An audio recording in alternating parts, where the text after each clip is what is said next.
Very good afternoon, good morning, welcome Najam, Osho, Wessam, good to see you. Hope everybody's doing well. Hope everyone had a nice weekend. Hi Wessam, good to see you. Now be aware today that it is a US holiday. So I'm not going to be trading the futures market. I just want to give us an introduction to what sentiment is and have a quick look around for any opportunities that are worth looking at technically.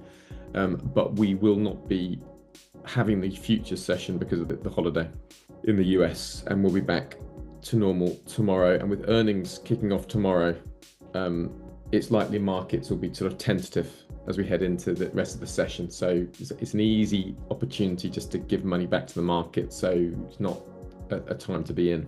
We'll have a look anyway because of the sentiment shift over the weekend. And I thought I'd just, to be honest, I forgot that it was a US holiday. And so I thought I'd do a little introduction and then head off for the session. Forgot to take it off the list. Took me by surprise. Yeah, for those of you who are there, normally we don't have a session on the US holiday, but given the fact that we've got a link here, I'm going to do us a nice introduction anyway. Folks, so the main news over the weekend is the bounce backs that we've had from US stocks as President Trump really softened his tone on tariffs with China that came in late Friday for those of us who were there. S&P 500 fell over 3% on Friday, the Dow over 2%, and the Nasdaq over 3.5%. Now, if you just take a look at the Dow, if you remember the that coiling pattern that we spoke about, remember how I said this is a really significant pattern? And you see how significant, it's no coincidence you had this sharp move out of this. Right, so look out for this when you see inside bar, inside bar, inside bar, and then a break, right? And the obvious trade, right, is a test back to that level and down. And you see how that's exactly what we got there, back to the level, and then just down. Look out for that coiling pattern. Whenever you see that, markets are basically poising for a breakout. And we got that in the Dow. Now, it wasn't a trade I was in, but it was a technical thing that I wanted to share with you.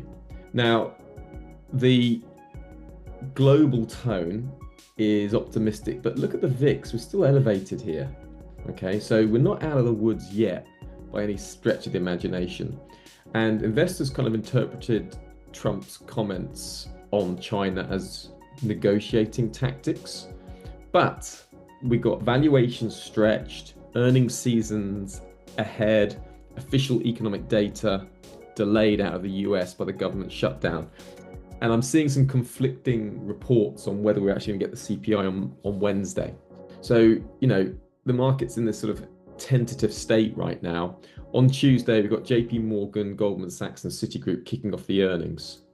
And options pricing are looking at quite a volatile move. So we could see a bit of a bump on Tuesday, and that's definitely worth looking at. I think Morgan Stanley were talking about stocks maybe falling another sort of 5-6%, so about a 10+% drop. So definitely near-term sentiment, that's a shift. Look at that, down, down, down. The nearest direction here is clearly lower, and often when you get these kind of falls, like that could easily be a near-term top, right? That's just in place, and even you can look there. So we're in support at the moment, but any retracements, then look for potential sellers technically, and then we're going to wait for the sentiment to really release with the earnings as that gets going. Now, looking out on the rest of markets, bond markets quite cagey. There wasn't really much reaction even from the Friday move. There wasn't a massive bid that came into bonds. Mild, it was there, but not huge. Gold and silver benefiting from the risk-off trading, and we saw gold just continue to go higher today.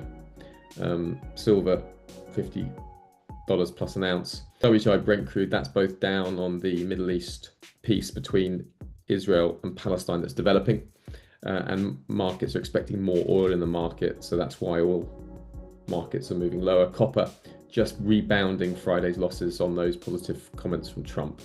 So I'm maintaining my copper longs. They are still in play. The dollar, now interesting price action here. Look at this in the dollar yen. Big bearish engulfing bar. So technically, watch out for selling on this technically. But at the moment, with yields still pushing up, it's going to be data dependent. So it's not something I would just want to randomly sell, but you could see the dollar pushed lower on this. But at the moment, we've got to notice the near-term strength in the dollar. And again, you're starting to see a bit of condensing price beginning, just like the Dow. So if it closes like this today, then we're looking for a potential sharp breakout of this pattern. So watch out, and we could be heading up to some volatile moves for Tuesday. And that's what I'm expecting, really. But we'll see. Majors sort of being impacted by that stronger dollar. For now, Aussie, strongest currency of the session on the positive risk tone from Donald Trump's comments. And then it's just a lot of caginess waiting for some clear kind of direction to develop. Now, just trying to see. Dollar yen, as I've pointed out, that is quite technically important. And you can see that the 200 exponential moving average is just holding price at the moment on the 15-minute chart. So if you get kind of like a break of that level, then I wouldn't be surprised if that drops down to 15180 if you see that break of that near-term trend line. But honestly, it's not worth trading today with the US on a holiday as well. I'm not going to be looking at it. I'll tell you what I'm looking at. The Deutsche Bank longs, I got out on Friday, got back on this morning with those positive comments from Trump. I'm looking for this to move up to 32. I'm happy to hold that and see what I can get out of it. The other thing to note is the data that's coming out on tomorrow out of the UK. If we see a big weakening in the UK labour market, you could look at some euro pound upside.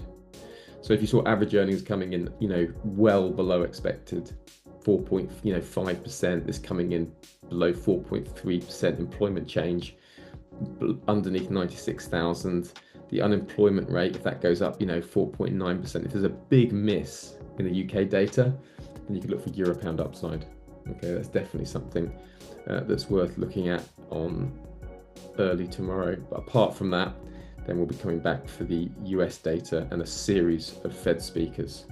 So apart from that, folks, that is all. Just a quiet day. It's just a day to keep your head down and not get involved in any unnecessary trades. If we just take a look at futures markets, see on the hourly chart, you've got sort of sellers able to trap some of those buyers up towards the value area high from Friday on the daily value area high.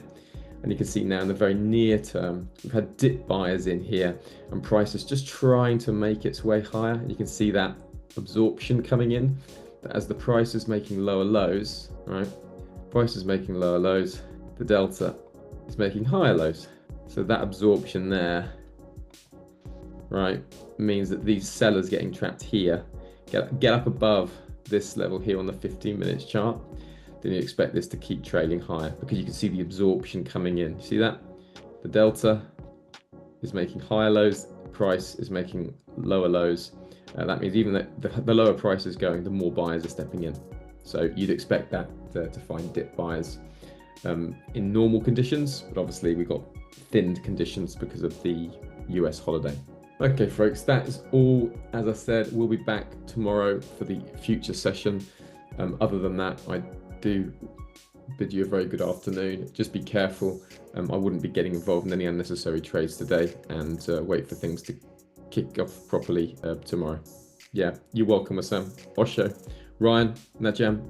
Take care, everybody, and enjoy a bit of time away from the markets this afternoon. Thanks, folks. See you soon. Bye.